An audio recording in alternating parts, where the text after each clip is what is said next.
I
did not expect this, and to think I was giving up last week.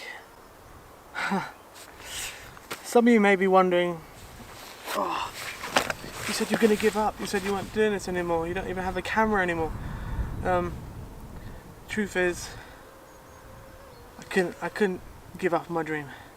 And I'm not sure if the video's released yet, but I haven't got a trailer for my channel, so I decided I'm going to make one, and it's going to be all about motivation and trying to inspire other landscape photographers who may have lost their gear or gone through something tragic like I have. I've had to go through a lot in the last year, and it's been hard, but I'm not gonna sit here and make it a pity party about me. But my brother had spinal cancer that could have killed him, left him paralysed, but luckily he came through and he's getting all better, and nothing went wrong, and they got 80% of the tumour out, and then both of my dogs died within the space of a month of each other. One of my dogs that I loved very, very much, he was only about 7 years old, but we think he had cancer as well, and he just suddenly died one day out of the blue. Then a month later, our 13-year-old Rottweiler, who I grew up with, and she was like a sister to me.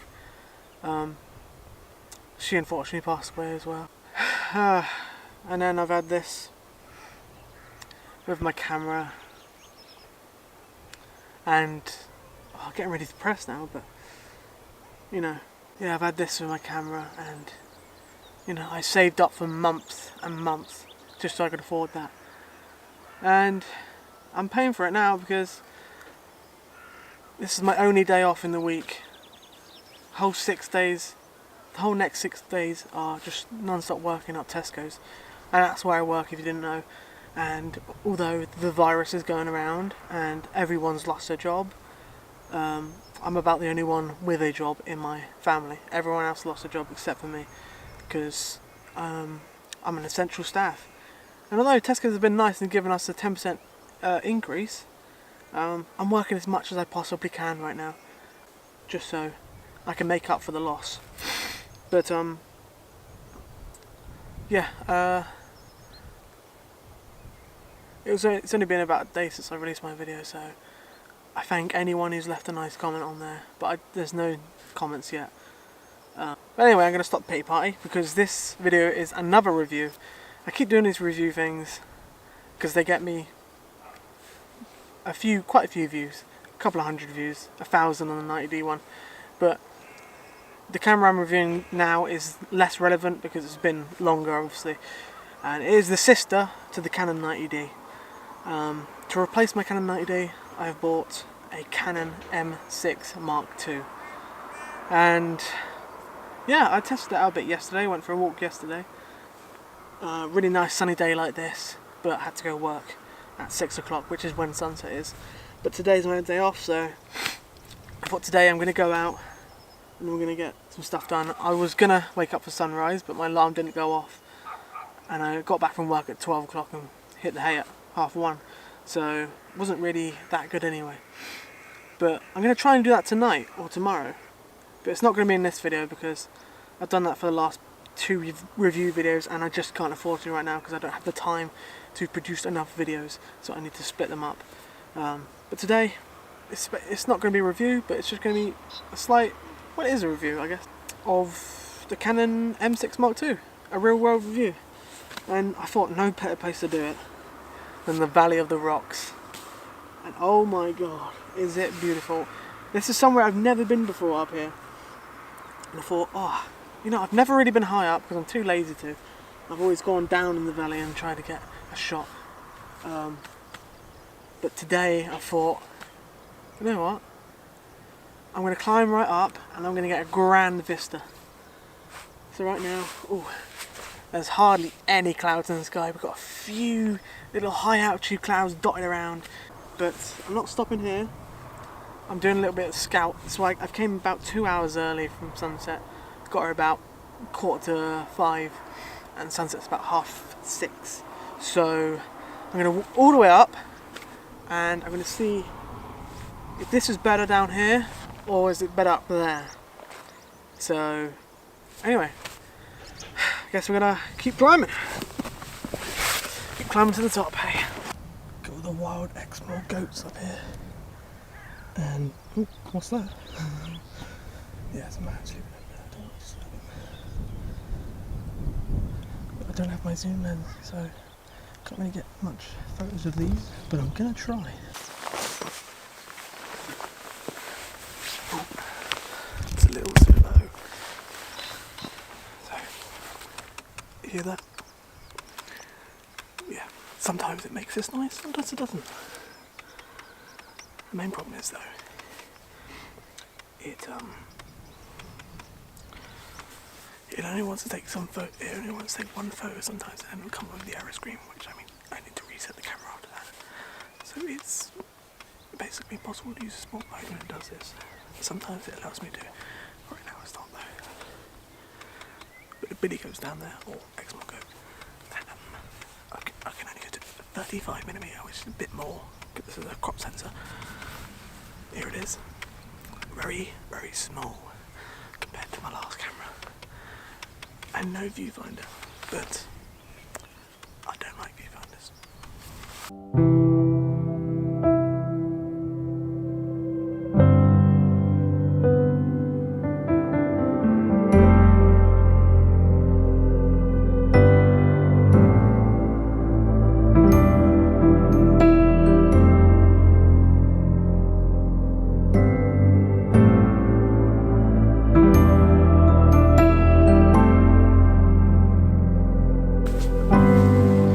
Right, so let me try and block out the sun. There we go. I have a tip for you guys that I always use when shooting sunsets is take a shot of the same image, or the same composition or whatever, during the golden hour and sunset. So then you can pick which one's better. And I usually do it when I'm really not sure. So just in case, I always take a photo in the golden hour. You know, the sun might go behind clouds, or you know, something like that might happen. So always, just to be careful, take a photo during golden hour, which is what I'm going to do now. So you can probably see just how beautiful that is, looking through the M50. So I'm sitting here and I'm not sure if I even need the tripod because I'm not that close to the water. So it's not really going to matter for a long exposure, and we've got hardly any clouds, and high altitude clouds barely even move. So, and another thing, there's hardly any wind. So I'm just going to freehand it with the polarizer on, because hopefully I can take some of that glare off that water. It is very, very harsh. Right, so I realise I've just said I'm not going to use my tripod, but I'm going to have to. So, something quite unexpected. As you can see, the sun is not hitting me anymore. It's gone behind a thick layer of cloud. You couldn't really see it before, but unfortunately, yeah, it's gone behind a thick layer of cloud, which is just my luck. But I'm not going up yet. This is why I told you to take a photo in the golden hour just in case, which is what I tried to do. The camera started messing up on me, and it's just lens mainly. So hopefully I got the shot. Well, I did, but yeah, it was really messing up. It wouldn't come on. It's not the camera, it's the lens. The sun is slightly shining through though. It's a hue, so it's not as intense. So it's creating this weird effect where there is shadows and stuff on the hills and the rocks, but it's not, you know, as intense and as powerful as, you know, the regular sun. So I'm going to go for an in the middle exposure just in case I can't expose your bracket of 140 if a second.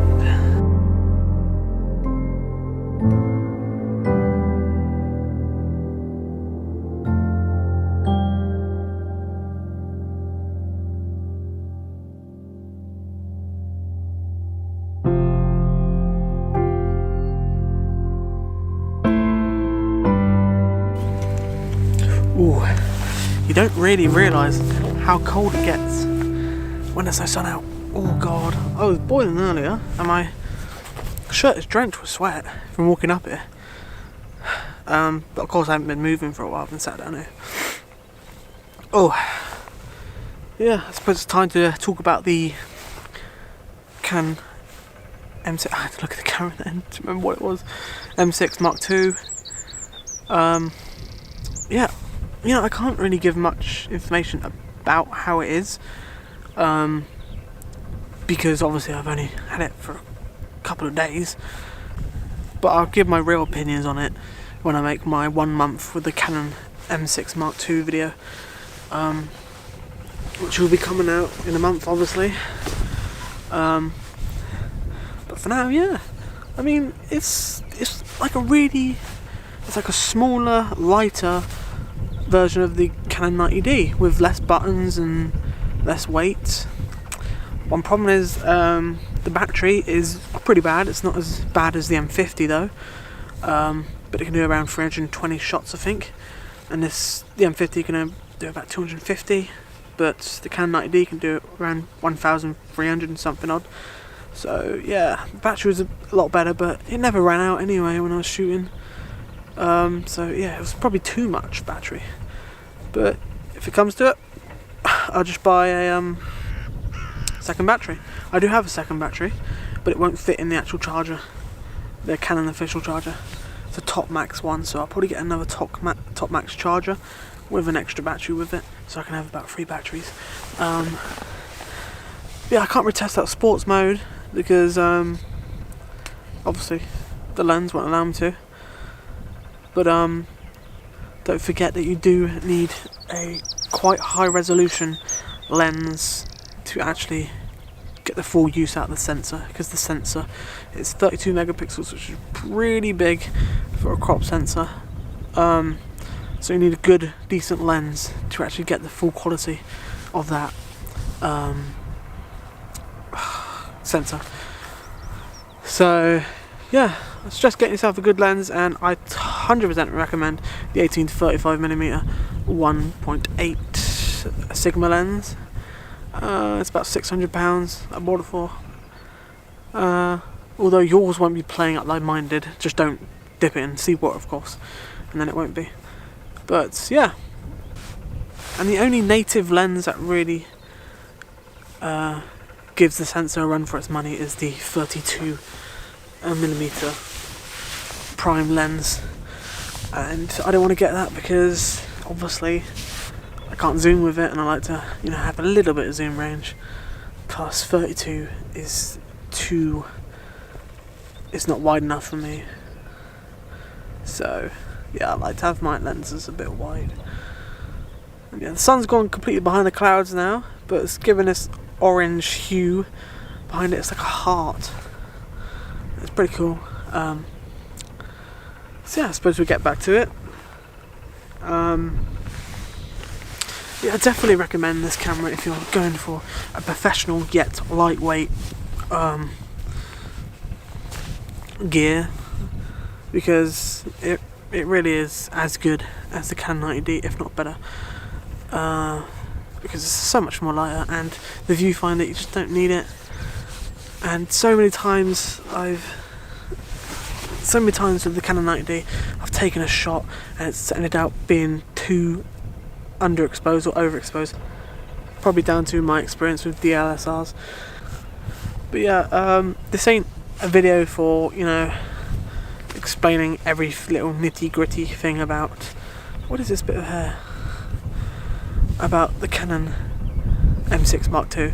It's just, you know, a real world view, what's it like while actually doing landscape photography, and it's had absolutely no problems right now. The usability is absolutely brilliant and the sensor is amazing. But again, you don't always buy a new camera body. You want to invest in better lenses, really. So the only reason I bought the Canon 90D in the first place was because it had a much bigger sensor than the 24 megapixel. 24 megapixels was just not quite there, you know, just not quite there. But 32 megapixels, you know, that's good enough.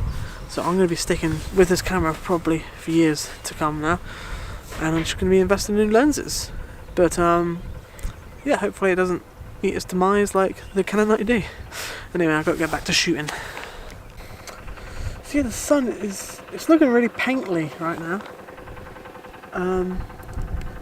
It's like a glowing heart of orange and looks super, super nice.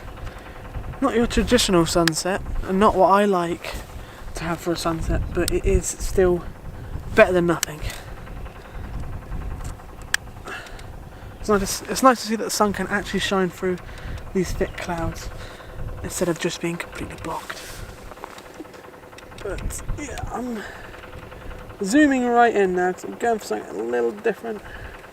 I'm going for 1/13 of a second f9, and I've zoomed into 35mm. I'm just getting Castle Rock and the two big points down here in the shot instead of a completely wide angle, and with the road leading you through the valley.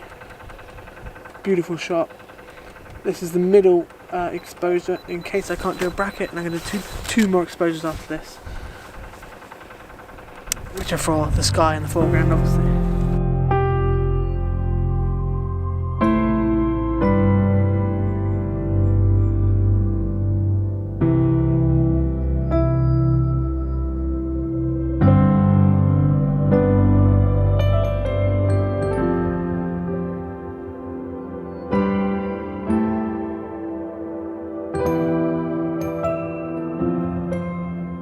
So I came down lower to where I was at the start of the video because I wanted to see what it was like down here. Because one problem I usually have is staying in the same spot and shooting the same composition over and over again. But I've came down now, and yeah, and hopefully I get a slightly different composition here, because there's this rock that looks like a face, and this whole line of rock is like a massive titan of a skeleton, and this is the massive spine of its body. And we're just leading it down all the way to the sunset, and it's absolutely amazing shot. But then again, the sunset, it's not going to be your typical sunset where it's really, really bright and orange, and you know, just the sun of a, you know, regular blue day. And I kind of like it like this, you know. It's a bit different than that, because usually on a blue day with no cloud in the sky, it's just, you know, a boring old sunset, no clouds at all. But this one is a bit different, so I'm not too mad about it. This is getting on my nerves now, and I'm not really getting all that I want in the image, because I'm not getting much of the sky and not much of these beautiful orange flowers in the foreground. So I do have one other lens with me, like I mentioned, which is my 10 to 18mm, and it only works at 10mm though, because it's taken some water damage as well, and it can't focus at any other millimeter except for 10. So yeah, so I'm gonna have to shoot at 10, but that's okay because it's only got 8mm of range anyway. It's got the smallest zoom range ever. Might as well just be a prime. So yeah, I'm gonna switch to this, and then I won't have the problem of this bloody lens. The problem I will have though is the quality of the images won't be that great, and you can just tell because it's not even metal. But I haven't used this lens in over a year, so yeah, it's gonna be nice to see what it's like to actually use it.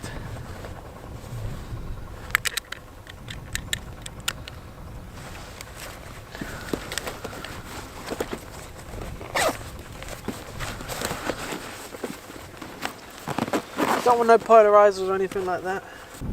There we go, I'm getting the whole valley in now, and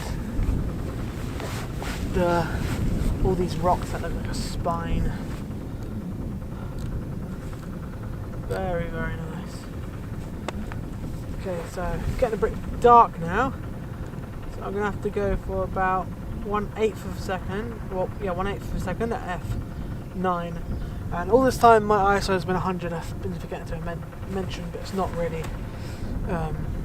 something that I have to mention. It's not really. I never really change my ISO. So here we go. Losing the last bit of the sun now, but it's not quite set yet. So I'm hoping there's going to be a little gap in the cloud at the bottom, like it was when I went to Door, and the sun rise through that little gap. So hopefully there is a little gap. I can't see it right now, but it is a bit huey, so I don't know. But I'm hoping, and I'm also hoping that the sun can come up and shine on these high altitude clouds, or give us a really nice pink glow in the sky.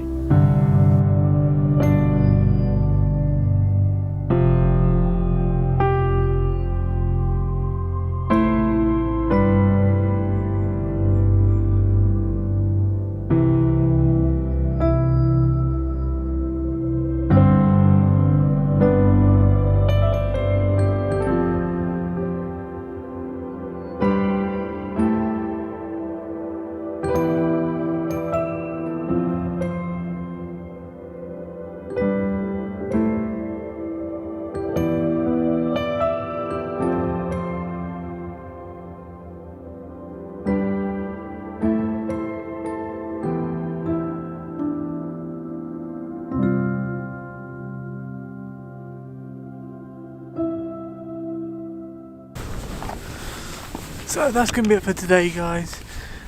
I checked on Facebook and I saw that everyone had posted photos, really nice photos of yesterday's sunset, where it was actually a clear sunset. But I ain't too worried, to be honest with you. You get what you get, eh? But yeah, that's going to be it for today. Hope you guys enjoyed this video. And I'll see you in the next one, I guess.